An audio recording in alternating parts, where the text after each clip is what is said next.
Okay. All right. Good evening and welcome to presenters this evening. We have a special treat tonight. We have two wonderful gentlemen from Kyoto. Now, what's it called? Kyoto University of Foreign Language Studies, No, or just that's foreign? me. Okay. And Travis, I'm not sure where are you from? You're from Kyoto Sangyo University. Oh, you're Sangyo. Okay.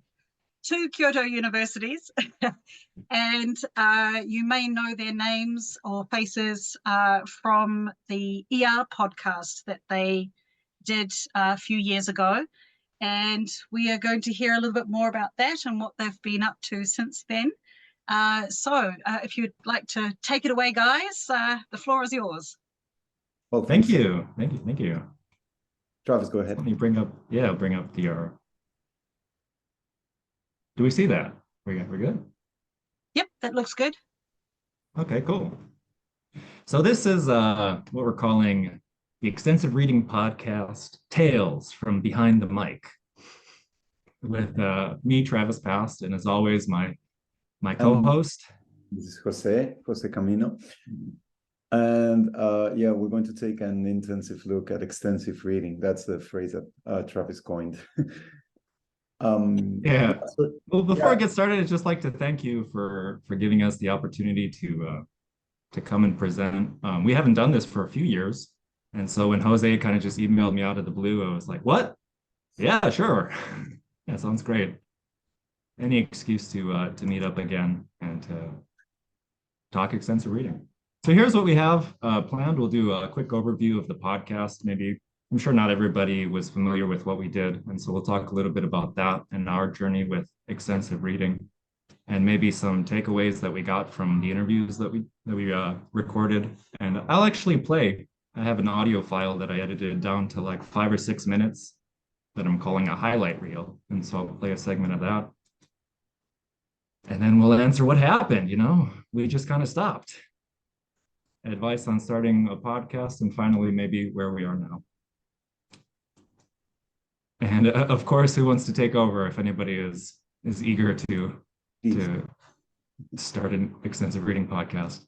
Okay, so yeah, as Jose mentioned, you can take this. What was the ERP, Jose? This was your brainchild.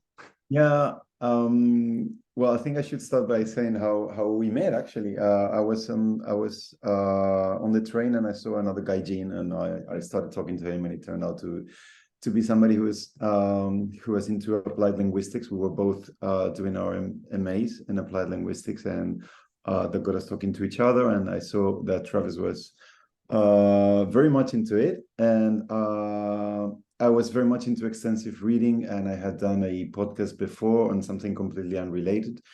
But I don't know, I came up with the idea of starting a podcast on the topic. And although I didn't know that Travis was actually very, very good at sound editing and everything that had to do with sound and computers, I didn't know. I just asked him, would you be interested in doing this with me? And he said he would. And yeah, so we got in touch with a few people who we'll mention maybe later, who knew many people who we could interview and who helped us a lot get started. And we started recording. We recorded the first episode where we just discussed extensive reading. And yeah, between, as the slide says, between 2017 and 18, we had 26 episodes. So we wanted to do it weekly. We kind of did at the beginning, but it was a lot of work and it wasn't always easy. I had the idea of interviewing as many people, like people involved in extensive reading from many different angles, not just teachers, but also the authors and the editors. I had the idea of interviewing students as well, people who were actually doing extensive reading, and I don't think we did, but that's the only thing we didn't do, I think. Yeah, Travis, can you? Sure, I can hand over. So we hosted this through this website here. It's the erpodcast.wordpress.com. So you could find it there. All of our episodes are there. I could bring it up, I think. Yeah, looks like this. It has links to all of the shows. It's kind of tricky. You'll see like there's 2 links to the same episode, which was a workaround for how we set up an RSS feed,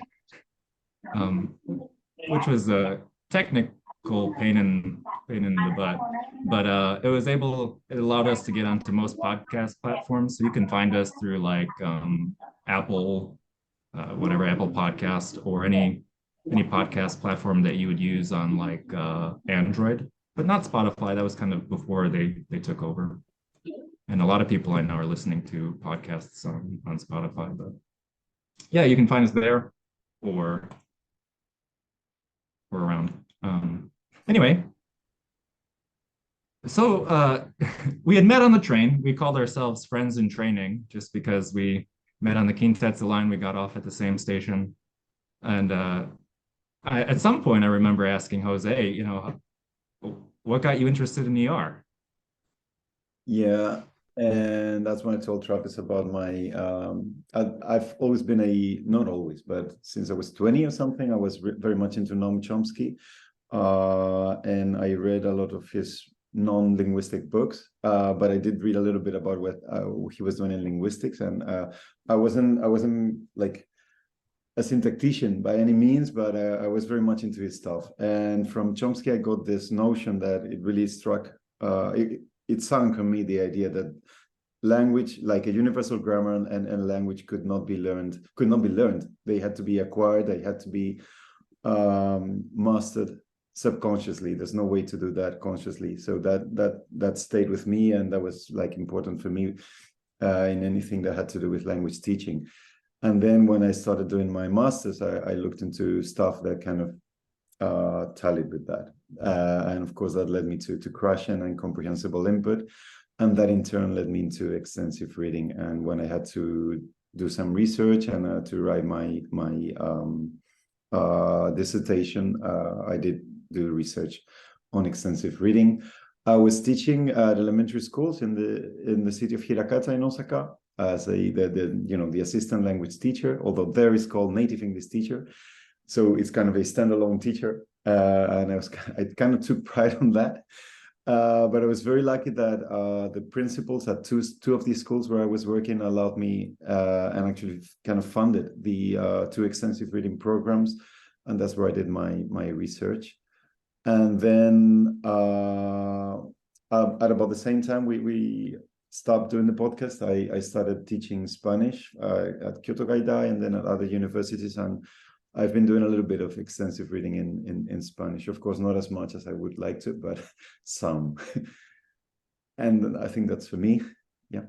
Yeah. So that was actually Jose's background and my background kind of led to some tension on our podcast because he had a really different view. He said, he was all about acquisition and not learning. And at the same time, I was doing my master's at Temple in Osaka. And they actually, I think, my professors there kind of presented a more critical view on Krashen. And so that's kind of how I was, I don't know the word indoctrinated, but I did feel that in my own learning experience and in my own teaching experience that like explicit instruction was necessary. And then also on top of that, opportunities to produce output and either in terms of noticing or just noticing your own ability or practicing speaking or writing. And so I'm more on the side of finding a balance between learning and acquisition. And so that was something we discussed a lot throughout the podcast, but especially in the first, 5 or 6 episodes. In the years since, I've been yeah, you can go ahead. No, I was going to say that it was a very good thing. It turned out like we didn't have the same views, and it was it was a healthy tension, and I think that helped a lot. Sorry, go ahead. No, it was great. In the years since, I've been a part of a few different departments that have been implementing extensive reading programs. I was at a School of International Studies at Kangaku, where I taught for a while. And though my classes weren't the lessons that were using ER, we were part of that program. And then probably in the past 3 or 4 years, I got really serious about reading in Japanese and improving my Japanese. And I think extensive reading has been a huge part of that. And I'll talk a little bit about my study methods in a few minutes. But yeah, so that's kind of our journey with ER. What I'd like to do now is kind of play some highlights.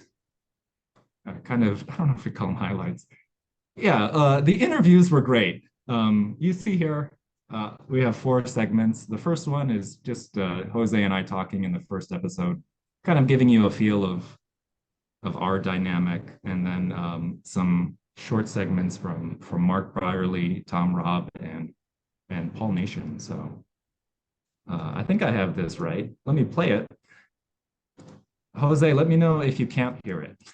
Okay, but it'll start in just a second. Good? Too loud?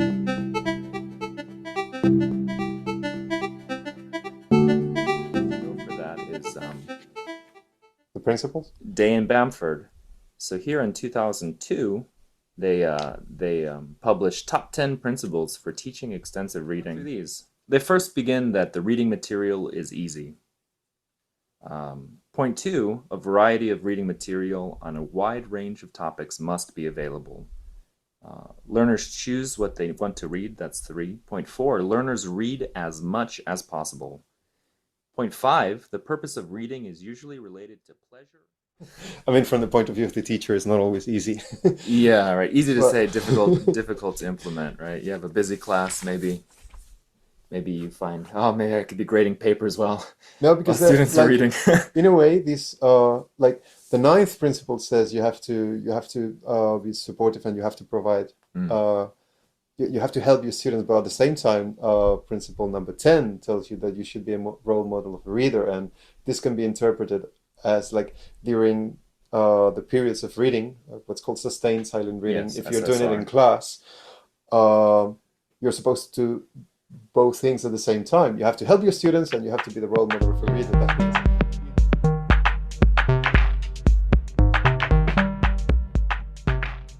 I was thinking about Eric Clapton the other day. I'm not a big Eric Clapton fan, but I think he first picked up a guitar when he was, I think 5 years after he first picked up a guitar, he was acclaimed as the greatest guitarist in the world. And that's 5 years. And my students have all studied English for at least 6 years. So they, longer than Clapton's played the guitar, Clapton, not just to learn how to play, but to become the greatest guitarist in the world. So there's obviously something wrong with the way that education takes place. And as I said, this is not really a Japan problem. I think it's just a language teaching problem. That we're in a very we have a very high failure rate in our profession. I think if we were doing anything else, then people would probably shut us down. But I think the important thing is that it's not a question of whether input alone is enough, but you switch it around. And how about having no input? Can you become good at English with 0 input? And the answer is obviously no. No. So they just need more. They need more input. We need input to become good at a language. Well, of course, there was Krashen's comprehensible input theory at that point in time. But apart from that, I don't think I can remember anybody saying that you got to get the students to read a lot. Krashen was saying that a lot, and I agreed with that. He was more focused, of course, on native speakers and native-speaking children and literacy. But that was one of the things I believe that got me doing it. What was it like not to have the graded readers? I mean, they did the work, and now I wonder, how on earth did we do extensive reading when the material was so difficult? Right? They were probably reading a lot more slowly, but still they had to write these summaries. So they had to understand what they're reading in order to write a decent summary. But I felt the need that there had to be some way to check that the students are really doing the work. It's part of my pedagogical philosophy that 80% of students won't do the work unless you actually have some way to check that they did it. Okay. And it's not that they're lazy. Some of them are, of course. But if they have a limited amount of time, they're going to spend that time on what they think will give them the highest reward. And extensive reading, while it's good, you don't see the immediate benefit. It takes a long time for the benefit to accumulate.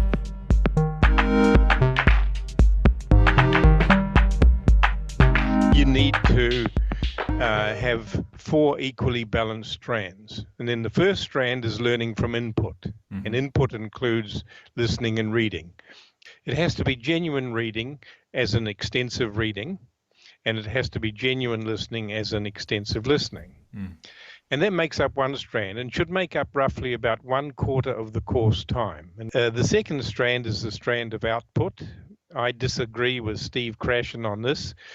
Steve has argued in the past that, input's all you need. And that's clearly ridiculous because, how do you speak without learning to make the sounds of the language? And you don't. The third strand is a deliberate learning strand.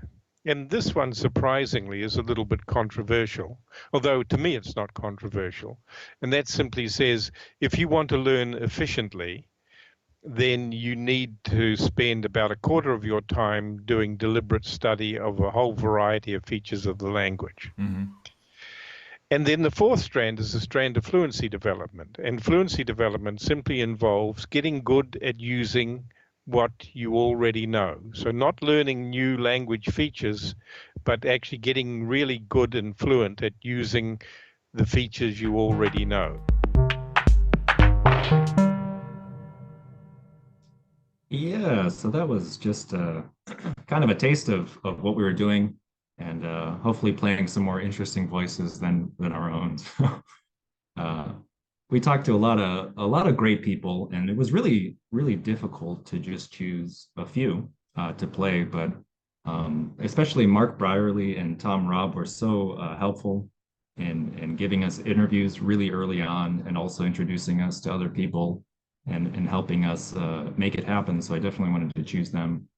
And then just as for personally, I thought Pollination was a really big get for us, and somebody who I wanted to talk to and who I've read a lot. So I included that. But I'll let Jose kind of speak to some of our other favorite moments that maybe we didn't have time to play. Yeah, I don't know. Travis knew somebody who knew Paul Goldberg. I don't know if you knew him directly, but he was very nice to us. He came to my place in Nara, and he gave us we have a very good episode on thanks to him, I have to say. And then, as we said before, we had the chance to interview authors as well. And there was an author whose books I really liked, which is Antoinette Moses. And I think her books made a difference. I mean, they were so good because, thanks, Travis. So there's two books there, JoJo's Story and Book Boy. And she was very good at using very simple language to talk about topics which can be complicated. And say JoJo's Story is about child soldiers, and then Book Boy is a very low level book that deals with drugs and addictions. So she was very good, not just at writing, but at writing really interesting stories. And I really wanted to talk to her, and she was very, very nice, and she agreed to give us an interview. And I think that's one of my favorite episodes there. Yeah, I remember her just like, any good author creates, when they're creating people, when they're creating characters, they give them like lives and backstories. And maybe we don't consider that necessary for a graded reader, but she gave the case that even when you're using really like, modified language or very simple language, like that's still a necessary part of the writing process. And I think that comes through in her books. So that was a really cool interview. Also? George Jacobs, sorry, he talked about the bridge, like when you do extensive reading, you have a gap to bridge at the beginning because students are not able to read right away. So he talked to us about reading aloud to students, and I think that was also a very nice episode. And of course Rob Waring, who's done so much for extensive reading here in Japan and all over. and he gave us an interview. And I also wanted to mention something about Rob Waring as an author, not just as somebody who promotes ER. I'm sure all of you know his series, the Foundation Reading Library series, and these books were really well with my secondary education students. And what he did, one of the things that I think was very important about this collection of books is that the characters were students themselves, and they were teenagers, and he made a decision to write stories about people whose potential readers could relate, and I think he did a very good job, and this collection is just phenomenal. And many more. So if you're interested, I encourage you to take a look at our list of episodes and pick out some that might be interesting to you. What happened, Jose? We stopped after 26. Yeah. We're on a roll. I couldn't stand Travis anymore. The truth comes out. And I think it was mutual. No, the thing is, as the slide says, life got on the way. I started teaching at Kyoto Gaidai and at other places, and we just got really, really busy. There's a new house. That's true. Actually, I forgot about that. Yeah. When we were doing the podcast, we lived walking distance from each other, but then we didn't anymore. And it was, everything required more time when we had less time. And we we ran out of gas. We ran out of steam. And it was actually a lot of work we had to do a research on our potential guests, final guests, and email them and chase them, and then schedule the interviews and prepare the show notes. And it ended up being a lot of work, and we couldn't do it anymore. Yeah. Thankfully, we had a pretty good balance where Jose would do a lot of, I would call it the brain work of thinking about who's the next guest and coming up with a list of questions and tracking them down, and then it would be on to me for recording, editing, and all that kind of behind the scenes stuff. But we found out that podcasting is hard work, probably really similar to what you do here with recording and uploading episodes on YouTube. And this was pre-COVID, so when we had something long distance, oftentimes it wasn't even like a video chat. It was like, hey, we're calling somebody on Skype. Maybe they'll turn their camera on, maybe not. So that was kind of when we couldn't do things in person. Really quick, if anybody's interested in hosting a podcast, that's kind of, we spoke a little bit about that already, just how much it takes.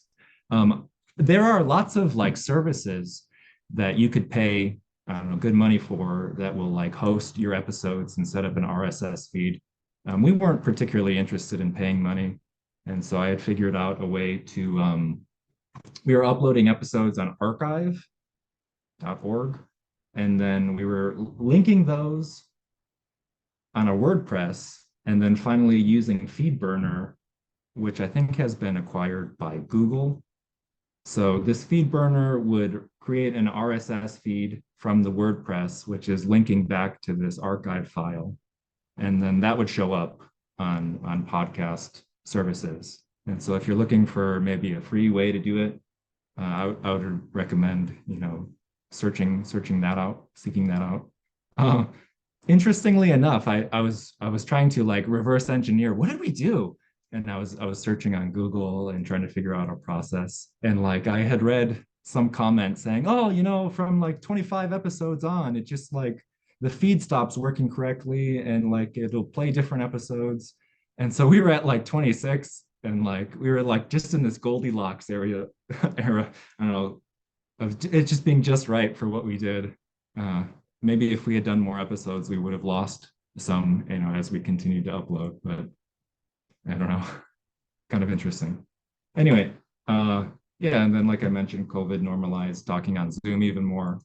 And I think the next evolution of that would be what we're doing here, Zoom conversations, and then recording those and uploading those to YouTube. And I think it's cool. It's really cool. So. Any comments, Jose? No, it's just Sandra asked. Well, when we exchanged email, you said you wanted to know what our views on ER were now and how the podcast affected them. But I'm also thinking that we've already used up our 30 minutes. So please feel free to continue. There's no time limit. It's totally fine. Okay. Okay, well, we can wrap up in a few, I think. I guess I'm first. Yikes. Yeah, a few years ago, I was sitting on the train and I was just bored of scrolling. I just got so bored. And I figured, what am I doing? Like, I want to be better at Japanese. That would make my life, so much better living here. What am I doing just being bored scrolling on my phone when there's so much material available to me, an endless amount of listening resources, YouTube videos, books. And I really felt, I don't know, like I was wasting my time. And so I got really serious about using my screen time just on my phone. And as we said, we train a lot. We live out in Nara, so we have committed to long commutes to any job we choose. And so it takes me like 2.5 hours to get to Sangyo, but most of that is sitting down. And so why not use that time productively? And so I began reading in Japanese, kind of inspired by X-reading. I was really, I wish I had that. And so what could I use to substitute as a substitute of X-reading? And I found an app called Typhon Reader, and this was only available on Android, but it looks like this. I think you can see this. So what I liked so much about it was how instant the dictionary was. So if there's a word I don't know, I just click on it, boom, there it is. It comes up with the definition below, and I can hold on the definition and it'll turn it into an Anki Droid flashcard with the sentence that I just highlighted. And so that kind of, I don't know, twofold method of getting instant definitions of words I didn't know and then reviewing those sentences. And I was pairing that with just kanji review and kanji learning through Anki was huge. I included that in a daily study routine, and it completely, I felt like my reading ability just skyrocketed. And while I'm not wonderful, at reading in Japanese, I think I am, I don't know, I can read, I'm literate, functionally literate. And so that feels really good. That Typhon Reader, you're looking for these EPUB files are the kinds of files it uses. And of course, you can find legal versions of that, but on the internet, there's lots of gray. So if you're looking for a safe place to go, I found this Aozora website. And these are all free books. It's a digital library of books that are all past their copyright. So they're available to use to anybody. So that's a good place to start. I don't know if this one in particular gives you the EPUB file, but you might be able to find people who have transferred those over to that kind of file. And that's kind of what I was doing. But as I was reading that, I felt I had leveled out of the graded reader spot really quickly, just based on how fast I could find words I don't know and look them up. So Tom Robb was speaking, how did we do this without graded readers? It must have been so painful.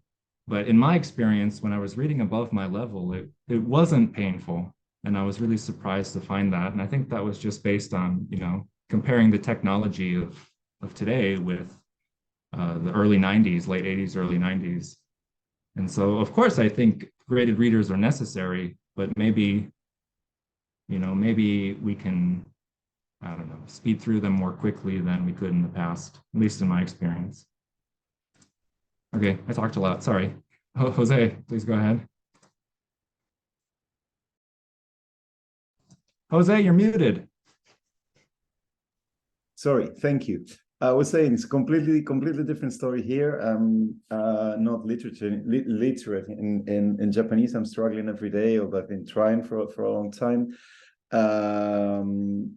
So yeah, before I speak about my Japanese, as I'm teaching Spanish, so it's different because Mark Bradley was saying that all his students have been studying English for a long time. My students haven't when they start, and then so it's really low level students, and there's way fewer books. So you have to be lucky to find graded readers in Spanish that might work with them. And it's usually not with first-year students or second-year students. It's really not easy. I know some students like Daniel, some teachers like Daniel would use books for native kids. And I don't see that. I kind of disagree with that. I mean, if it works for him, good. It's never worked for me in a second language, you know. So rather than doing that, I ended up using videos, and I think I was very lucky to find a Croatian inspired YouTube channel called Dreaming Spanish. If any of you is into giving a try to Spanish, I would definitely recommend this channel. I know that Roman has been using it, and I think he told me he loved it. It's Croatian in Spanish basically, and it's very well run. And it's not only there's other channels out there, and there's always videos that you can use. It's just that this one's particularly good. I don't get any money from them or anything. So that's what I've been using videos more than I can use videos in all of my classes. I can I do hear Tom Robb, and I've been using quizzes, a lot of them with these videos, and it works. And then the slide says I'm extremely skeptical about X reading. I want to keep it short, but I'm not very. I mean, it's worked for Travis, and I'm sure it's working for some students, but I don't know how to put it. But I don't see people reading novels on their phones, you know, other than Travis, you know. And I think that I suspect that many of the reasons why many teachers are using extensive reading is because it makes life easier for them, and if you want to do research or get data for your research, it's just like that, you know. But kind of a skeptic way. I'm very skeptical about it. And then so Travis was saying that he needed to find material that he could read in Japanese. And what I did many years ago was to, you know, the sitcom Friends. When I was younger, I would see it all the time. I know these stories, and I know the episodes by heart. And I had the idea of going to Tsutaya and getting all the DVDs, and then extracting the audio from the DVDs. And I've listened to the whole series. It's 10 seasons, so I think it's about 240 episodes, something like that. And I'm already on my 4th listen. Well, you know, that's something to do while you're doing the dishes or walking to the station. So Friends in Japanese. And at the beginning, I understood, say, 3%, and now I understand 97% of it. So about last year, I had the idea of, I was struggling to find material that I could read in Japanese, and definitely, like, I couldn't read novels. I've read many actually, graded readers in Japanese, but I was past the graded reader stage and definitely not at the novel stage. So I had an illumination, and I turned to scripts. So can I share the screen here? No. Oh, anyway, it's not important. Anyway, I found these scripts on Hello Mate. Okay. I found these scripts online. I found the scripts of Friends in Japanese, and then I transferred those to an old Kindle, and that's what I have been reading when I found the time. So I wanted to read 1 million words this year. I'm on 200,000. And to me, it's just a matter of faith. You know, you have to continue reading till you read that, you know, the next stage, and that's where I am. But you know what it's like. Like in February and March, I did a lot of reading, and then I haven't been doing that much. I'm looking forward to the summer. I mean, the proper summer when there's no classes. Yeah, that's about it. I mean, anyone want to take over? You know, we did our part and we had a great time hosting, but you know, if anybody wants, hey, we want to start the ER podcast, we want to continue it, you know, be our guest, we're happy to hand over the keys in any way we could help. But as I mentioned a few times, I think what you have here maybe fills and maybe exceeds whatever we were doing. So thank you for that. So that's it from us. Yeah, thanks for giving us time to speak with you, Jose. And happy reading. It's always happy reading. All right. Thank you very much. Thank you very much indeed. That was very interesting. I've often thought over the last few years what happened to the podcast, because I really enjoyed the episodes that you made. So it's absolutely wonderful to hear that you're still alive. There was no terrible disaster that caused the end. So no. just regular life things. Thanks for listening. Yeah, thanks. Really good, especially the highlights, like what you identified as highlights. It's very interesting because you spent so many hours talking to people. Obviously, there are some things that stuck with you more than others. So sharing that with us, I think, is quite valuable, I think, just seeing what sticks with you. So it was pretty painful just back to yourself, I don't know, 7 years ago.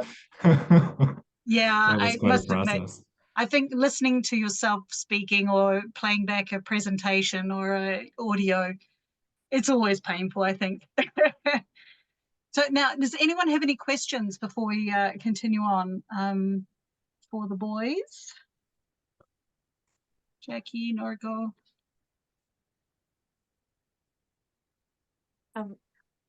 Well, I do have some questions, but Kimberly put stuff in the chat, so I was. Kimberly, would you like to let her go first? Oh, okay. Oh, yes. No, Jackie, you go first. It's fine. Doors up.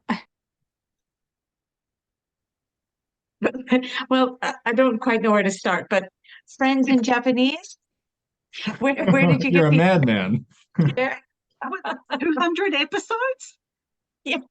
Of French? Oh my God. It went on forever, but yeah, the Japanese, because I know all of them as well. So like reading it in Japanese would be really. It's hard to find the actual scripts. So I don't have the scripts. It's just for other friends freaks who were really into English actually took the pain of transcribing it. And actually they took the scripts that somebody already posted online and then just translated not the sentence but the lines, line by line, each character's line. So I don't actually have the proper scripts, but just one line in English, one line in Japanese. That's why. I see. Okay. Well, yes, I will have a look. That's a really great idea, because I'm always looking for like interesting things to watch or something in Japanese that's that goes on and is interesting. So there was I think it's either in maybe Chrome. There was an add-on that I was introduced to once before called Language Reactor. Are you familiar with that? Yeah. I've played with it a few times, and I haven't gotten further than that. But same. Yeah. It's just I don't watch shows when I'm sitting like in front of my computer most of the time, right? So right. Yes. Yeah. Yes, you're right, Kimberly. Yes. It's when I traveled abroad, Netflix in other countries is so much better for Japanese shows, because like they have Japanese subtitles, they have English subtitles, and then you come here and there's nothing. Yeah. So it's so frustrating, like to watch stuff. So yes. Right, I'll let somebody else ask a question, but sorry, I didn't say it at first, but thank you. This is so interesting, and I want to go and listen to your podcast because I didn't know about it before. So I'm very, very interested to listen. Well, so you're thank in you. for a rough start, but maybe they get better as we go. Quickly, boys, can you monetize it real quick? So you've got a few new We get the listeners bump. coming your way. You're like, you know. I would be happy to pay. I would be happy to pay. Jose, when you were reading the Japanese Friends scripts, were you actually reading them and watching, or were you just reading it? Like, no, for me, it's been two completely separate experiences. Like, I'm used to listening to them. I've been doing it for years, and but reading was something that I started recently, and I actually thought of, say, listening to one episode and then reading it, but I don't know, it's really separate for me, and it takes so much longer to read. I mean, it takes me an hour to read a 20-minute episode. So no, I could be listening to season 2 and then reading season 1 at the same time. So it's like, to me, it's completely separate. That's just very interesting. Like, you know, extensive reading, extensive listening, both is the audio. You know, it's a very interesting idea. Like, you have to, it's must needs. You know, you have to make do with what you have, and it's the same thing. There's much more material in English, but in Japanese, I don't know. I had that idea.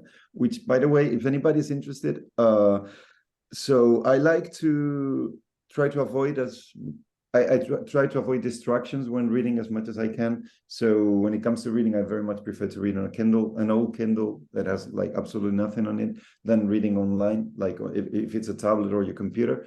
So the scripts are online, but then I did a lot of copying and pasting to create EPUB files, which I could upload to the Kindle. And I have them. So if anybody, I mean, I'm an email away. So if anybody's interested in those, like I have just one EPUB for say 12 episodes on an EPUB file. That kind of helps. That sounds like a lot of work. We do have time. Like, I'm hijoking, I do have time in February for these things, you know. Absolutely amazing. I think that's really good. But it's also, I mean, that's meaningful input, isn't it, really? Because it's something that you enjoy, that it's something that you can imagine what it is. It's like it's part of that. If we're going to the 4 strands, definitely having that is a really good idea. So, yeah, hadn't thought about doing scripts before. That's kind of interesting. Now, yeah. I was just saying, Kimberly, did you want to read what you've added to the chat here? I was just, you know, like Jose, you were saying about like not having a lot of resources in Spanish. Yeah. But if you have like a website like Project Gutenberg, but for Spanish, or some kind of like library of Spanish works or something, or even like newspaper articles, and you can write a program to download them and then compare them to like vocabulary list for Spanish, then you can like quite easily sort them into different vocabulary levels, and then that will get you over like the lack of resources, you know. Yeah, to a certain extent. Yeah, thanks. I appreciate that. Yeah, I'm sure there's a lot of stuff online that I'm not kind of getting a hold of as I should. Yeah, but I'll keep that in mind. And thanks. Yeah. I mean, you can also you can create your own sort of graded readers in a way by like downloading stuff and printing it out for your students if they prefer that, which I did a lot for mine. Actually, what I'm doing is I've been recording myself. I've been making videos. So I'm thinking what works best for my really low level students is videos. And actually, the you know, this YouTube channel I mentioned before, there's super beginner level videos. They're already kind of difficult enough for my first, you know, for the first 4 months. for my students. So what I've been doing is, I mean, creating graded readers, that would be fun, and that would be better. For the moment, I'm doing videos and quizzes that go with the videos. Yeah. I was just, I thought because, you may be aware we struggle a lot for Japanese to get enough resources. So yeah. No, thanks. That's great. Thanks. I wanted to ask both of you about extensive reading or thinking about it before you came to Japan. Were you aware of extensive reading before you came here? Or was it purely like being in Japan and encountering it here through your studies? Were you aware of extensive reading before? Assuming you have, I don't know when you arrived in Japan. I have no idea. So no, I did. I'm not a native English speaker, so I did use graded readers in my education. I mean, learning English. But one thing is graded readers, and the other, and extensive reading is a different thing. So no, I wasn't aware of extensive reading. I came to Japan in 2009, and I think it wasn't before I started my master's that I encountered the term and everything around extensive reading. So no. So when you were using the graded readers to in your English studies, so when what I was it called? Did they just say, here's some books, go for it, read? what was the program? It was a long time ago. But no, I had my regular like secondary school English classes or elementary school English classes, and then I remember I had an assignment which was reading a book. Like I remember I read The Old Man and the Sea and Dr. Jekyll and Mr. Hyde. But it was a one-off thing. It was like over the term you had a book to read, and then the teacher would ask you a few questions about it, or to be honest, I can't remember. Or you had to write a summary about it. I can't remember. Back in the 19, graded readers. Yeah, that's what I was going to say. They were those actually were graded versions? Yeah. There's I think they were Penguin, and they were really old. I mean, this was the late 80s or the 90s, and so I can't tell you if they were good or not. Just can't remember. Well, you remember that you read them. I suppose that's something. I came over and I remember I was assigned. I mean, I was asked to read them. I'm not 100% sure that I did read them, but yeah.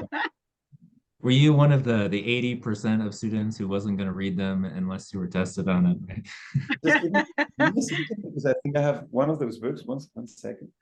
Oh, wow. You got to be kidding me. From the 80s, he's got it. I do actually. Yeah. Oh wow. I have Animal Farm, and oh wow. And this is a Penguin book, and this is my full name. Nice. So this is when I was in the 8th grade. So no, sorry. You've kept it as a trophy of your achievement. I'm not sure, but this is from this is really yellow. I can read. Dr. Peter Davison adapted it.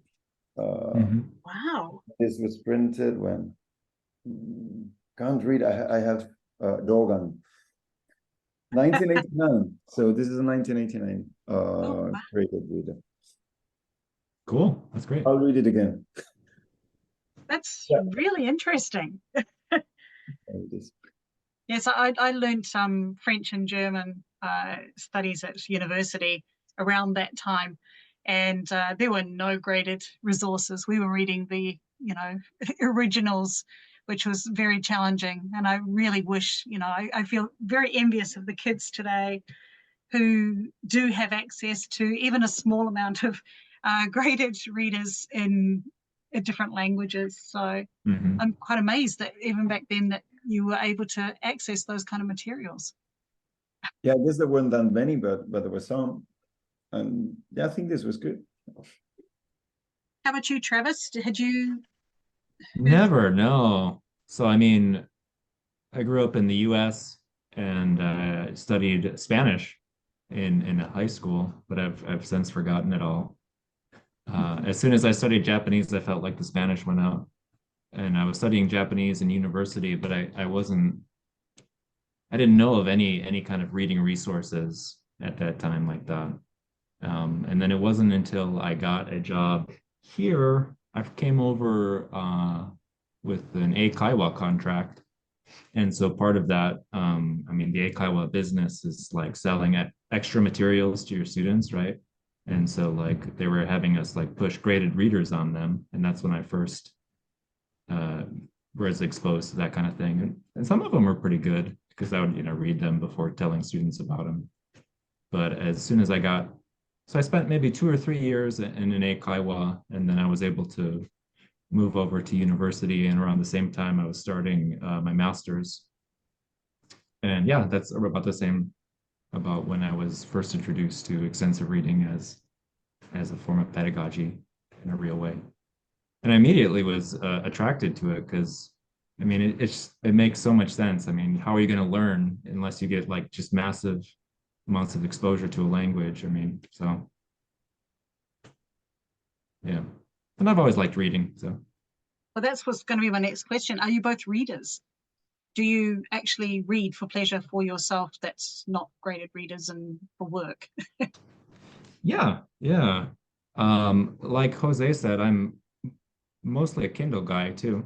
And so I'm always reading on my Kindle, sci-fi, fantasy, more than, sometimes nonfiction. But my study of Japanese and when I was reading on my phone, of course that was study time, but I really felt like blurring the lines, like that became pleasure reading for me. And I was reading anything I could get my hands on, from like high school love stories to like weird, bizarre sci-fi fantasy stuff to Murakami novels, Haruki Murakami, anything, I could find an EPUB file for, I would read. And that was fun. And it still is. So and I don't feel like, of course I would prefer to read on a book or a Kindle, but just like the immediacy of getting words when I don't know them automatically, and just how convenient that is, just makes me forget about, that I'm just reading off my phone. So. And how about you, Jose? I don't read as much. I don't read as much as I used to, and I don't think I have time to read fiction, or at least during term time. But I do read whenever I'm interested in whatever it is. If I I don't know, say brewing beer, for example, I just read a book about it. I mean, this is just an example. It's something I did a few years ago. But anything I happen to be interested in, the first thing I do is I read a couple of books about. Yeah. That hasn't changed, but in terms of reading fiction, I definitely don't read as much as I used to. I don't know. But this is something weird to say. So like people, I was gonna say, like, if people ever ask me about like studying Japanese, or how did you do this, how did you do that, or even reading at the same time, my recommendation is, just get yourself an incredibly long commute on a train. Like, because that's where I do my reading. Like Jose said, he will read from February and March for summer break. I won't read anything during those times, but like when it becomes work and I have this long commute that I'm taking every day, like that's when I do all my reading, and that's when I do all my studying. That's how I did my master's, and I'm sure that's how you did master's on the train. I do prepare lessons and grade while on the train. That's why I don't read fiction on the train. Sandra, you're muted. Something happened there. I don't know how that happened, but I was just going to say, I don't know how you do that sort of commute. I just don't think I could. So, yeah. No, I mean, I have small kids. Well, no, they're not small anymore, but like I get home and it's work and it's hard work. Yeah, right. And then when I'm at work, but on the train is my time, you know? And I do like, I don't know, like if you're teaching, I feel that you really have to enjoy your time while you're teaching. And to me, that means you have to prepare your own materials and you really have to work on your lessons. And that takes up my train time, basically. But I do have a lot of fun with my students most of the time. That's time, I think, if the lessons are that long, you know, as they are here in Japan, it's 90 or 100 minutes. I want my lessons to be worth their time. So I want my lessons well prepared, and I want it to be fun for me as well. So yeah, it takes up a lot of time. Yeah, I bet it does. I was just saying, what do you think about the attitude of your students towards extensive reading? Have you seen a change in attitude over the years that you've been doing extensive reading and the different contexts that you've been doing it? Have you seen a change in the attitude? Do you think there's a positive attitude, or I mean, what do you think? Well, to be honest, I don't know what to tell you about my students because I haven't had that many actually. I could tell. It's just that I only have one class where I can do proper extensive reading, and there's not that many students, and it's a one-term class, so it's over 4 months, and I haven't seen, to be honest, I haven't seen that much change in their attitudes. Some students have been absolutely great, but it's usually students who have a fairly high level, and then they can read like. I think the goal for my class is 100,000 words. Like you get a full credit with 100,000, and there's been 2 or 3 students who've read up to 300,000 words, and like they did fall in love with extensive reading. But in terms of no, it's just 4 months, so no. In terms of the videos that I use, I mean, to me it's akin to extensive reading. And I have students for 2 years, and in those 2 years, I have seen an attitude. I have seen attitudinal changes, and towards the end, they love it, and they get to there's a progress. There's a lot of progress. They go through really low level videos to fairly advanced videos. Yeah. Travis. Yeah. So as I said, I was most directly involved with that in my previous university, and that was like I said, the School of International Studies at Kangaku. And so students had 4 English lessons a week. They had like 2 reading, a conversation class, and one more that I'm completely blanking on. Anyway, but one of the reading lessons was dedicated to extensive reading, and they were using X reading there. And so the goals, I don't remember the number of goals, but they were pretty high, and students would meet those and through X reading. And I think I would have to ask the teachers of those classes directly and whether they enjoyed them. But I think in terms of teachers' perceptions, they always enjoyed teaching those classes, even if they were doing sustained silent reading in class or doing like project work from books that they had read together as a course and things like that. So it was a well-liked course. And then along with that, so that was through X reading. And then on the communication, like speaking side, we were using English Central. Is anyone familiar with English Central? Yeah.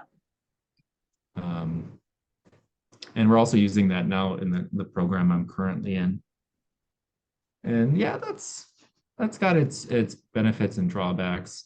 There are some good things on there, but so that was kind of fulfilling a listening goal too, and watching those kinds of almost YouTube videos and doing like the vocabulary work with those.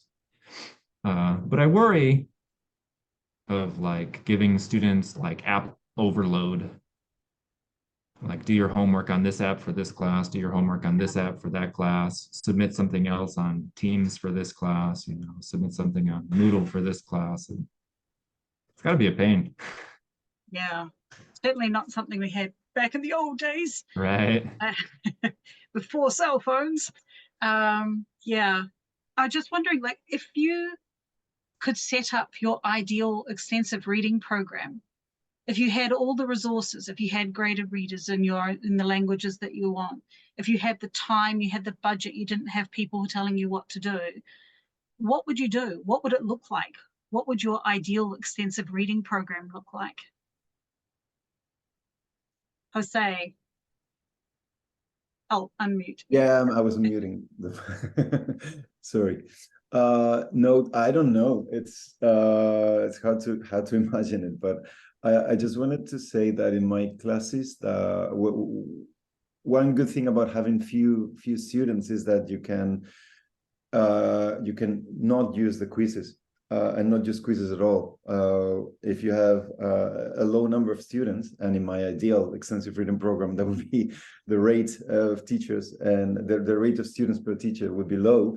Rather than quizzing them on the books, you can just talk to them about their reading, and be able to what I do is during sustained silent reading time in class, I interview each of these students, and then you're much better able to monitor their progress and to give them feedback on, like, if you see they're reading difficult stuff, you just have to tell them, get this into your head. You have to read the easy stuff, and stuff that you enjoy. So yeah, ideal. When you say what's an ideal ER program like, I would say you have time to dedicate to each of your students. That would be so like small classes is what you're saying would be the ideal.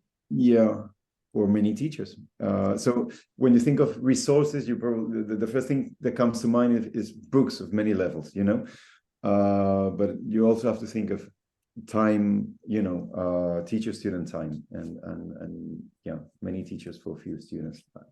Yeah, I would listen back on our interview with Paul Nation. Oh, seriously, and like think of it from a Four Strands level, or that kind of organization, and where would extensive reading fall? And that's going to definitely fall in meaning focused input, and then also fluency development. So that'll be like at least a quarter of your classwork, and then where extensive reading can fall into that. Like, I think in our interview, he's like, well, it's, 1/16 of this part. And then, he's like cutting it in a pie in his head as he's explaining it to us. And yeah, so I'll kind of approach it from that. On top of extensive reading, I remember he was telling us about like a speed reading program that he'd implement too.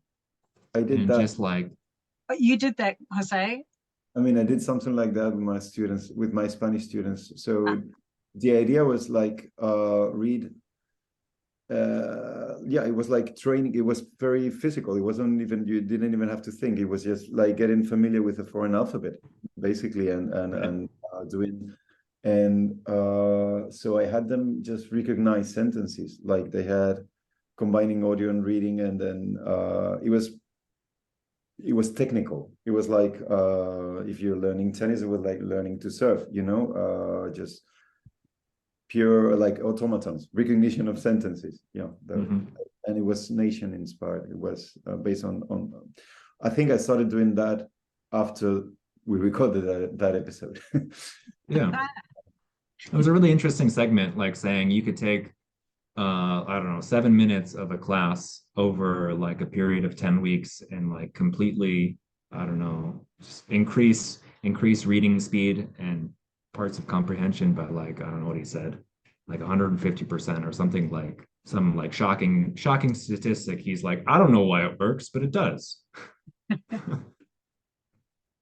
So definitely that would be a part of it too. Yeah, so your ideal, like what resources, what would you have? What was... Yeah, I think I would go the route of X reading. And that's fine for me.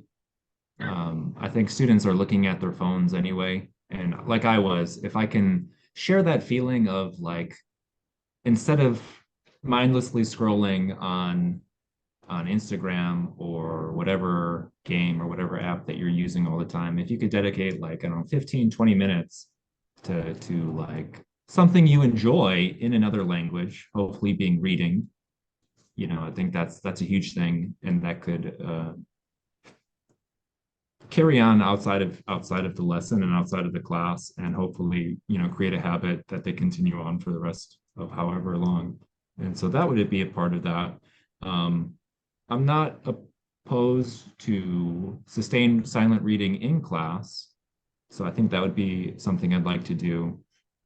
I haven't done it yet, but like George Jacobs was talking about, I think he called it dialogical reading, which was reading out loud to students and doing that in a really interesting and meaningful way, maybe something like that.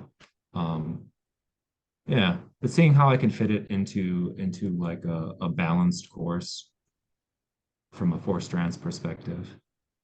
And that's for coursework in the class, things that you do in the class, and also considering what is done outside of the class too. So, but in my own lessons, I'm really focusing on recently, students are reading news articles, and I give them a list of like Breaking News English or other kind of websites that are graded language. And then so they read these for homework, an article they choose, and then they prepare a summary. They prepare like vocab that they've highlighted or picked up, and then discussion questions. And then they come back into the classroom and they lead group discussions with classmates. And at first, have them do it with those easy sources, and then gradually throughout the semester, you know, I give them free rein to choose anything from anything that they want. And so also using those kind of reading activities as group discussions later in class would be something that I would do a lot. It's something I do and that I would continue doing. So very interesting. Yeah, I think newspaper articles, a magazine as well. Recently, I've been getting a lot of things from The Atlantic and things like that, you know, different styles of writing, because news is very news. It's about current things. It's not the language that is used is very different from magazine style journalism. So having a variety, I think, is quite good. Yeah, so I think most students do end up choosing news articles, but the assignment is open, and I encourage them to read anything, you know, read something that you choose, you know, something that is interesting for you that you want to share with your classmates. And that's what we want to talk about. And so giving students an opportunity to, I don't know, ideally lead the class for like 20, 25 minutes out of the lesson. And I have students rotating each week. So like maybe you're responsible to do that activity 2 or 3 times in a semester, but we do it every week. And so different groups of students are taking that leader spot, the discussion leader spot. And so each week, hopefully there's like a new articles coming in and new things to talk about. And so that's how I've been organizing a lot of my lessons. It's really good. Now, Kimberly, do you want to voice your fundamental disagreement with Paul Nation about speed reading? Okay, well, honestly, like, where to even begin? If students are doing extensive reading, their speed is automatically increasing. It really is. There is data to show that, okay? You don't need to read at speed unless you are, you know, doing like a PhD in America or something like that. That's the only reason they would need to read that fast. And like, you're doing one text over and over and over again throughout the semester. And so it's like, why do you need to get faster at that one text? Like, what is so special about that one text that, you know, hang on, Travis, that is so necessary to like... Hang on, Kimberly. I want to hear what Travis has to say about that. I think the kind of course, he called it a course, but it was like being 10. The kind of program that he was suggesting was, I don't think it was one text from my understanding, but like That's the normal. That's the normal method of speed reading. And I think, well, I think speed reading might be kind of a point of disconnect for you because it's not like, I mean, of course, you're focusing on speed, but it's more of like a timed reading. We did speed reading in my Japanese courses at university. Okay. Like I have experienced this from a student's perspective, and it is painful. I mean, you can fill in the blanks there.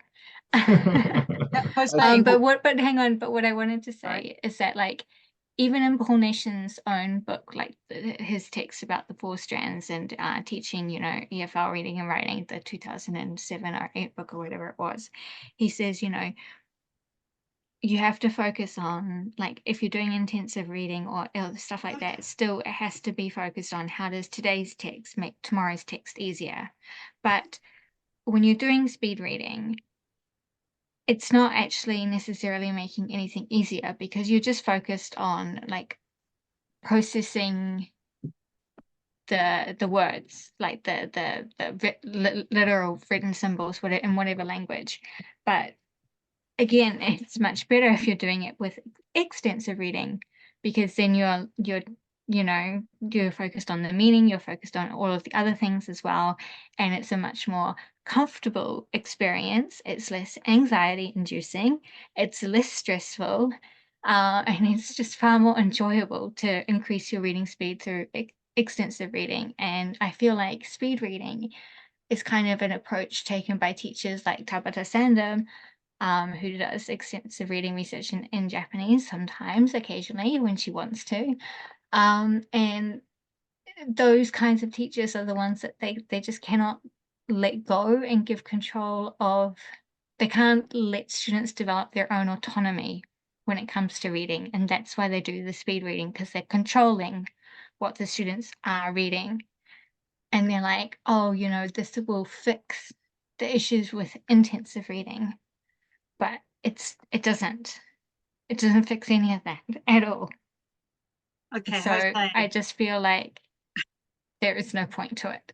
Anyway, sorry. That was all Jose. Very interesting. Jose, I'm very keen. What do you have to say to that? Yeah. I'm not sure we're talking about the same thing, and it might be. I don't know if the speed reading courses you're talking about are based on Nation, but I think, and I'm not. Travis is, but I'm not a fan of Paul Nation. But I think what Nation was suggesting was slightly different. It was definitely not one text, and it was not presented as an alternative to extensive reading, but the way he presents it as one is another slice of his cheese, 1/16 or so I'm not sure we're talking about the same thing, and it was definitely not just one text. It was he was using like a number of I think he had a website set up with many different texts, and each time he would use a different one with students. It was only a part of a class. It was not a full it was not a reading course. It was just one part of a class, it would be like, I don't know which proportion of the class, but it was like, he said like 7 minutes. 7 minutes he was doing, so something like that. I'm not sure we're talking about the same thing. And in my case, it was not. This was with what I was doing. It was inspired by this thing that Nation was doing, and it was in no way an alternative to extensive reading, because I was doing this with students who couldn't read a graded reader. They had started studying Spanish a month before, So to me, we were talking about 2 completely different things. And I agree with what you're saying about the kind of course you're describing. That's it. It's similar to like getting to know the rhythm of a language, I feel, like the speed reading. So like if you're not particularly fluent in a language, if you listen to a lot of material, you get to know the rhythm of the language. And I feel like if you do that speed reading where you are concentrated on just reading, it kind of helps you get to know the rhythm a little bit. I feel, I don't know, that maybe I'm not explaining it correctly. Yeah. He was also talking about moving from like processing on like a really like low level of processing letters words to Yeah. I don't know, collocations, and then to sentence chunks. And so, of course, I think as Kimberly mentioned, like that is increased through extensive reading. But I think Nation would argue, I don't want to speak on his behalf, but maybe, like kind of a language focused learning part of that can boost you so that you can make those gains more, I don't know, more quickly than you would if you were just left on your own. So to kind of scaffold that process a little more. And it was only ever intended, I think, at the beginning of courses. It's not like something that, like ongoing for 2 years worth of language study. It's like a introduction. And hopefully the goal isn't to become like a speed reader as like we would think of it in a first language. Because like, yeah, as you said, who needs that? Like, unless you're doing, I don't know, like a PhD course or some sport reading. Kimberly, you mentioned Tabata Sandom. I don't know your feelings toward her, but if you're interested, we have a 2 episodes worth of an interview with her. I know Tabata Sandom, and I remember we're being recorded. No, that's okay, Sandra. I just thinking about how to phrase it. I disagree, I think, with her approach to extensive reading because, as I said, she is very much she from what she's written, it seems very much like, and from conversations that I've had with her, that she is a style of teacher that perhaps finds it difficult to cede control to students in the way that you really have to if you want extensive reading to really work, because they have to have a high degree of autonomy. They have to develop that for themselves. They have to develop their own judgments about the books that they're reading. Is the language appropriate? Is it interesting enough? If it's a bit high for me, is it interesting enough to get me through it, and that kind of thing? Do I have background knowledge that I can bring to bear on this topic, and that kind of thing? All of these judgments that students have to really truly develop for themselves, explore for themselves, make mistakes for themselves, in order to develop that kind of sense of language learning, sense of like what they themselves need to work on, what they need to focus on, where their strengths are, where their weaknesses are, that kind of thing. And all of that, happens, very well, I think, under, true extensive reading. But she seems to only combine it in the research articles that she writes.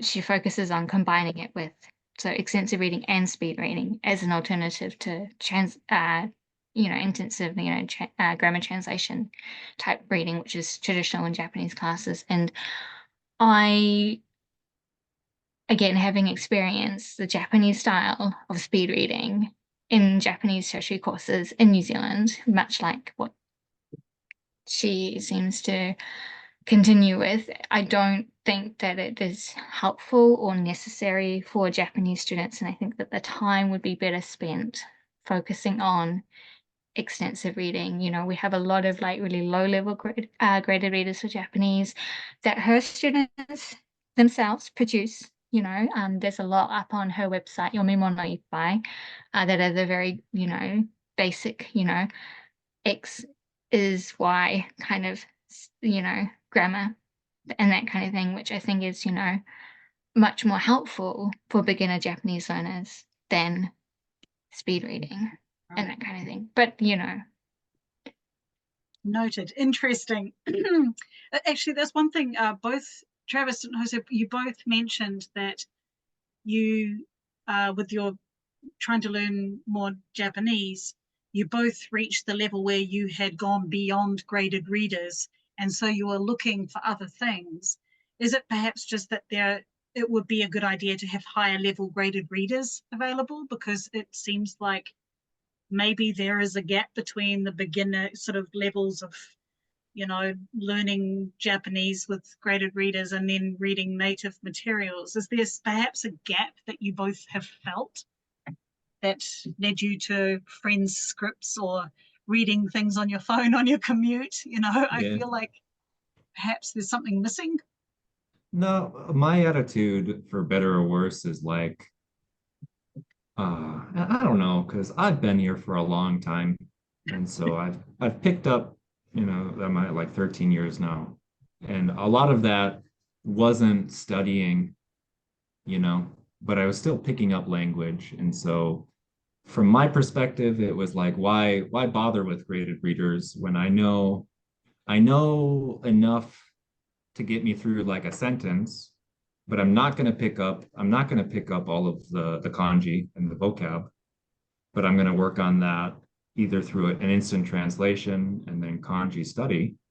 And then you get some simple grammar, you know, te form, you know, present tense, past tense, and that'll get you pretty far. And then, you know, I was studying grammar with textbooks and workbooks and even YouTube videos of people explaining things.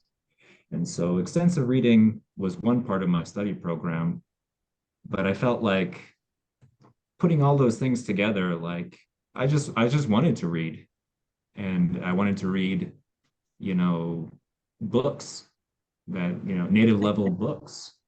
And at first, didn't matter what book I was reading, the first chapter was a little painful. But then once you found, I don't know, you kind of become accustomed to an author's style, and like it just gets quicker and quicker. And then I don't even notice that I'm reading in Japanese. I'm just reading it, you know. And when a word comes up that I don't know, I tap it, I have it, and I'm on, you know. It doesn't feel like it's being interrupted at all. And so I really enjoy that, and I really recommend that So style of reading to somebody. You don't feel an absence of that higher level graded reader at all. Right, because I just kind of I made a jump, and there were enough ropes there to hang on to, even though I couldn't fully make it. Right. Okay. How about you, Jose? What's your take on that? I'm not very sure because I haven't used Japanese graded readers in a long time. So many things might have happened since I stopped using graded readers, and there may be many, higher level graded readers out there that I'm not aware of. So I don't know. That's all I can say. Yeah, I wish I could do what Travis suggested. I mean, I think. Yeah, it's been an explosion. Yeah, there's been a lot more graded readers available, or materials in Japanese in the last 5 years, but still nowhere near as many as English. So yeah. And are they say if I go to university library, am I gonna find them? Or is it all online? Kimberly? Some of them are online. Most of them are available free online, I would say. And I think most groups these days are focusing more on creating the free online materials, because I think, you know, graded readers have had such a bad rap over the years. People aren't really necessarily willing to pay for what they sort of consciously or unconsciously perceive as like lesser kind of reading material, even though they're very high quality. I think that the graded readers that have been created are mostly excellent and very attractive to students, and students enjoy reading them. Yeah, I mean, there are some sets where, you know, you can there are some organizations that have created, you know, only physical books that you have to pay for, and then there are other organizations where everything's like free, online, digital. So yeah. And for more details, feel free to check out Kimberly's presentation about extensive reading Japanese on the ERSEG YouTube page. Right, Kimberly? I will. Thanks, I'll do Sandra. Yeah, she'll give you the details of where you can actually go online to find those Sure. readers. So I'll check it For out. some of them, some of my Some- favorite resources. Yeah. Now, has anyone else got any questions for the boys before we turn off the recording part of the session? Noriko, Andrew? Oh, all good. Okay, well, with that, I will end the recorded portion of this evening's events. Thank you so much to both of you. It's been absolutely amazing. I'm so happy to be able to get you guys on, because I think the ER podcast was really well done and is still a really, really valuable resource for people who even just people who are starting. So thank you very much for all your hard work. Oh, no, thanks to you for inviting us, and thanks for the Yeah, nice. thank you. Yeah.